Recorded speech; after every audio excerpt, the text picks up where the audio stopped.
Hello, this is a review of the November two-step classes. We covered a lot, and I'm doing this in the month, so I've got my notes here I'll keep looking at.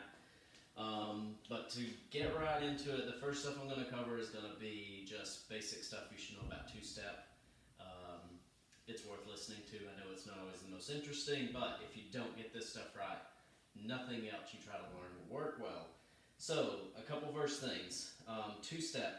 Like we talked about, it's just walking with the rhythm. So practice this when you're in your house. Remember, leads, you're going to step with your left, follows, you're going to step with your right.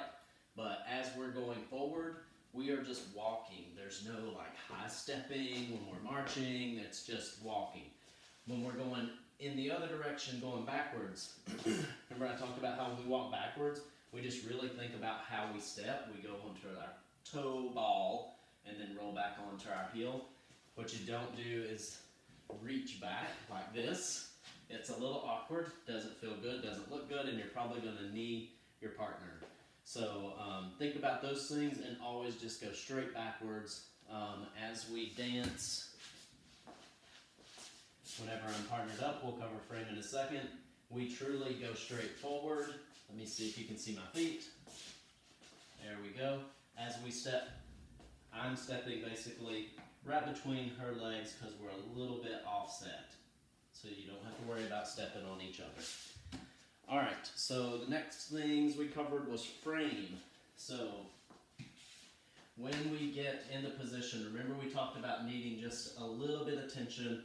I gave the terrible yet hopefully memorable description of if you see someone that you're excited to see but they're sweaty and you're not ready to be sweaty, you give them a hug with just enough pressure to know that you're there. That's basically how much pressure you're going to have in your frame. So leads, not that. So leads, keep your hands up and open. Don't grip, because if you do, they're going to grip back and it's going to make your turns hurt. Then on the other side, I had leads my right hand right here behind their arm, cupped right under there, onto their shoulder blade. And then we have a connection more or less from the shoulder over to the elbow and then onto the shoulder. Some places they'll dance this way, but I'd really prefer you dance on the front because it helps keep things available and out of the way whenever we start turning. So remember, if you have this frame, you can make your follow move wherever you need them to.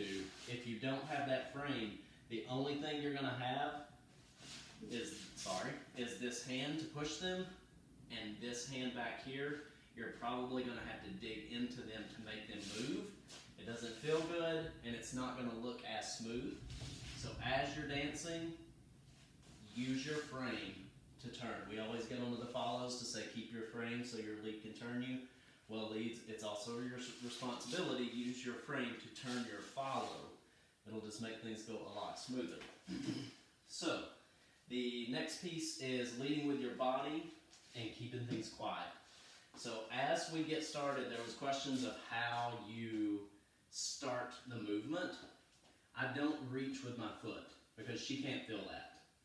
So whenever I'm ready to move, I actually lead forward with my body and that initiates the movement. We'll do it from the side so you can maybe see it a little better, and I'll exaggerate it a bit. So that leaning forward with your body will tell your follow to progress. They will get out of the way so you don't run over them, basically. And the other thing was keeping it quiet. So when you're dancing, even though maybe it's a fast song and you want to be playful, sure, that's fine. But if you do this, don't expect to lead your follow through any turns because they're going to miss every lead you give them.